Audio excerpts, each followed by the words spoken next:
Baik, di sini saya akan menjelaskan dua materi perpajakan, yaitu tentang SKP dan SPT. Baik, masuk ke materi pertama, yaitu tentang pengertian SKP.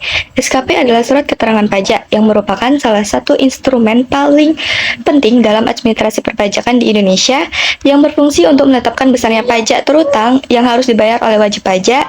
SKP itu diterbitkan oleh Direktorat Jenderal Pajak atau DJP berdasarkan hasil pemeriksaan atau penelitian terhadap data perpajakan wajib pajak. Berikutnya ada dasar hukum SKP, itu terbagi menjadi dua. Pertama itu adalah Undang-Undang Ketentuan Umum dan Tata Cara Perpajakan atau KUP mengatur prosedur umum perpajakan termasuk pemeriksaan dan penetapan pajak. Yang kedua ada Undang-Undang Harmonisasi Peraturan Perpajakan atau HPP mengatur pembaruan sistem perpajakan termasuk sanksi dan mekanisme administrasi. Berikutnya ada jenis-jenis SKP. Jenis-jenis SKP ini menunjukkan hasil dari pemeriksaan atau penelitian yang dilakukan oleh Fiskus terhadap kewajiban perpajakan wajib pajak. Baik, pertama ada Surat Ketetapan Pajak Kurang Bayar atau SKPKB, di mana surat ini diterbitkan apabila pajak yang dibayar oleh wajib pajak lebih kecil daripada jumlah pajak yang seharusnya terutang. Dua, ada Surat Ketetapan Pajak Kurang Bayar Tambahan atau SKP-KBT. Surat ini diterbitkan apabila setelah dilakukan pemeriksaan lebih lanjut ditemukan data baru yang menyebabkan bertambahnya jumlah pajak yang terutang. Yang ketiga, ada Surat Ketetapan Pajak Nihil atau SKPN. Itu adalah surat yang menunjukkan bahwa jumlah pajak yang terutang sama dengan jumlah pajak yang telah dibayar oleh wajib pajak. Yang terakhir, itu ada Surat Ketetapan Pajak Lebih Bayar atau SKPLB, di mana diterbitkan apabila jumlah pajak yang dibayar oleh wajib pajak lebih besar daripada jumlah yang seharusnya terutang. Baik, berikutnya itu fungsi SKP. Pertama, itu ada fungsi koreksi. SKP digunakan untuk memperbaiki kesalahan dalam pelaporan pajak oleh wajib pajak. Kedua, itu ada fungsi penegakan hukum. SKP menjadi alat untuk menegakkan aturan perpajakan dan memberikan sanksi bagi pelanggaran. Ketiga, itu ada fungsi penagihan. SKP menjadi dasar hukum untuk menagih pajak yang belum dibayar. Dan yang terakhir itu ada fungsi pengawasan, di mana SKP membantu pemerintah dalam mengawasi kepatuhan wajib pajak. Berikutnya itu ada contoh kasus SKP, di mana kasus pertama itu tentang SKPKB, yaitu kurang bayar. Misalnya, seseorang wajib pajak itu melaporkan pajak penghasilan di tahun 2024 itu sebesar 50 juta. Setelah dilakukan pemeriksaan oleh DJP, ternyata pajak yang seharusnya dibayar itu adalah sebesar 70 juta. Perhitungannya itu adalah kurangnya pajak itu 70 juta yang setelah diperiksa itu dikurangi sama 50 juta dari wajib pajaknya. Nah, dapatlah hasilnya itu 20 juta. Nah, jadi misal nih, dikenakan sanksi bunganya sebesar 2% per bulan selama 5 bulan. Nah, sanksi bunga itu 2% dikaliin dengan 5 bulan, terus dikaliin dengan 20 juta yang hasil kekurangan pajak tadi.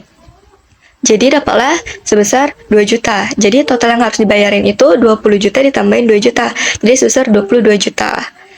Kasus kedua itu ada SKPLB, di mana lebih bayar, yaitu wajib pajak membayar pajak sebesar 80 juta, tetapi setelah diperiksa pajak yang seharusnya hanya 60 juta. Jadi perhitungannya itu kelebihan bayar itu 80 juta dikurangi 60 juta.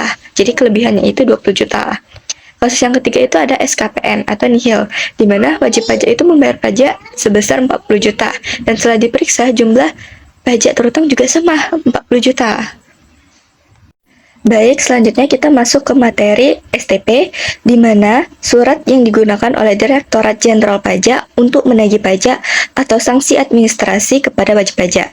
Berbeda dengan SKP, SPT ini umumnya diterbitkan tanpa melalui proses pemeriksaan yang mendalam, melainkan berdasarkan penelitian administratif terhadap data perpajakan.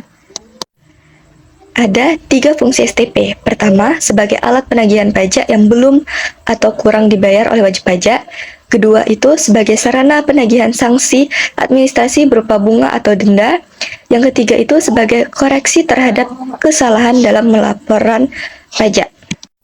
Alasan penerbitan SPT. SPT diterbitkan dalam kondisi yang berkaitan dengan pelanggaran administrasi dalam perpajakan. Salah satu alasan utama adalah adanya pajak yang tidak atau kurang dibayar oleh wajib pajak. Hal ini sering terjadi karena keterlambatan pembayaran atau kelalaian dalam memenuhi kewajiban berpajakan.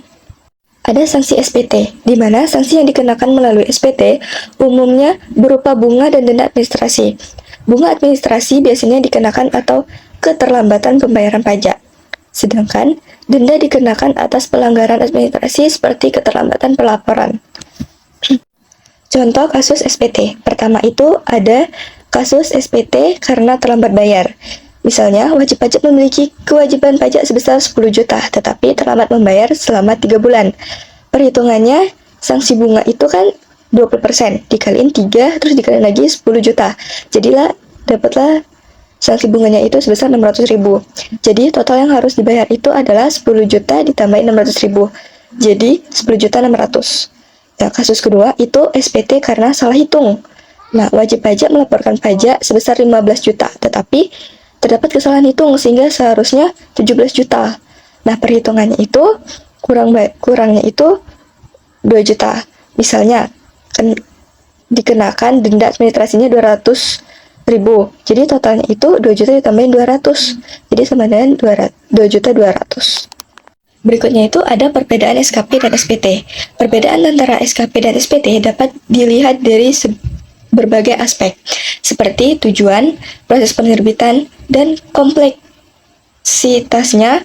SKP lebih berfokus pada penetapan jumlah pajak berdasarkan hasil pemeriksaan, sedangkan SPT itu lebih berfungsi sebagai alat penagihan pajak dan saksi administrasi. Dari kedua materi di atas dapat kita simpulkan yaitu surat ketetapan pajak atau SKP dan surat tagihan pajak atau STP merupakan instrumen penting dalam sistem perpajakan Indonesia. SKP itu berfungsi sebagai alat, sedangkan STP itu berfungsi sebagai alat penagihan pajak dan saksi administratif. Keduanya memiliki peran strategis dalam meningkatkan kepatuhan wajib pajak dan mengoptimalkan penerimaan negara.